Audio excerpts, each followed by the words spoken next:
So I'm on this page here, showing this little box. So far we've talked about, the characteristics of a neutron. It could be born prompt or delayed. It could be fast or intermediate or slow in its energy level. We looked at what happens to it in terms of scattering, and we looked at how long it takes for it to scatter to become thermal, and then how long it takes from thermal to be absorbed. We looked at all those. Now we're going to look at not just one neutron, but we're going to look at a bunch of neutrons. Kind of like we looked at one atom of uranium, and then we took the atomic density, so we were looking at atoms per cubic centimeter. Well, in reality, in the core, that's what we've got. We have, in the core, we have a bunch of atoms of fuel. They have an atomic density that's in atoms per cubic centimeter, and they are being bombarded with a wall of neutrons. A wall of neutrons. And we call this wall of neutrons coming towards the target atoms of uranium, right? We call this the neutron flux. This is neutrons going this direction. This is called flux.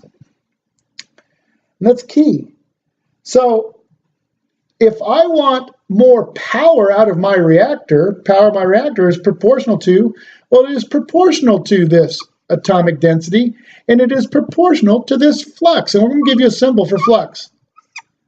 That's the flux symbol. The product of those two is power of the reactor is proportional to atomic density times flux. And this flux is going to be the thermal flux. Pretty crazy. This is a wall, but in reality can be thought of as a cube of neutrons.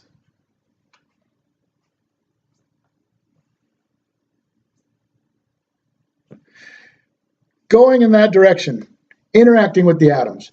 If I raise the neutron flux, more power out of my reactor. If I refuel and increase the atomic density, after a refuel, that's what I do. And then I have to lower this neutron flux to control power of the reactor, not too high. So let's look right here. Neutron flux. And it talks about cross sections, interacting with material, determine probability of whether or not the interaction is going to occur. But right here, very key, this part, it says to determine how many reactions will actually occur, we got to look at some other things. How many centimeters they travel each second? How many neutrons are traveling through the material and how many centimeters they're traveling each second? So we got to look at that. So we consider, look at that, the number of existing neutrons in 1 cubic centimeter. This is called neutron flux. So, reaction rates. This essentially is the reaction rate for fission.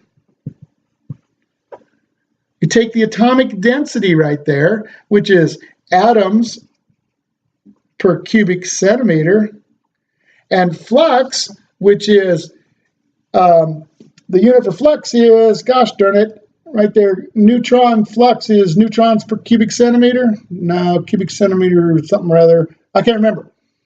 But the reaction rate said if the neutron flux is known and the macroscopic cross-section, it says, are multiplied together, well, that gives us reaction rate. Here's what that's saying. If the macroscopic cross-section, right here, macroscopic cross-section for fission, which I know is the microscopic cross-section for fission times the atomic density, oh, that should be macroscopic cross-section for fission. My bad. Which is microscopic cross-section times density. If I take that times flux, thermal flux, that will give me what's known as the reaction rate, or how often I'm going to get a fission event. That's the reaction rate R of fission. So this is the fuel, microscopic cross-section for fission times atomic density. This is thermal flux, the cube of neutrons going towards that target. How much you have and what target area each atom represents will determine reaction rate for fission. And if I can get a lot of fissions, what's key is 3.12 times 10 to the 10th fissions equals 1 watt second. So if I can get several billion, if I get 31 billion fissions per second, I can get a watt. So we're going to talk about a lot of fissions to try and get megawatts, right? So we're going to be going up by 10 to the 6th on this exponent. So I messed that up at the rate. This is reaction rate for fission is the product of the macroscopic cross-section and thermal flux, where macroscopic was microscopic times atomic density. Over core life, this atomic density is going down because the uranium-235 is going down. This stays constant. But since the atomic density is going down, the macroscopic cross-section is going down. If I want to maintain the same reaction rate so that I can maintain the same power, I must, over core life, raise thermal neutron flux. And we're going to do that by withdrawing control rods and or raising recirculation flow in a boiling water world.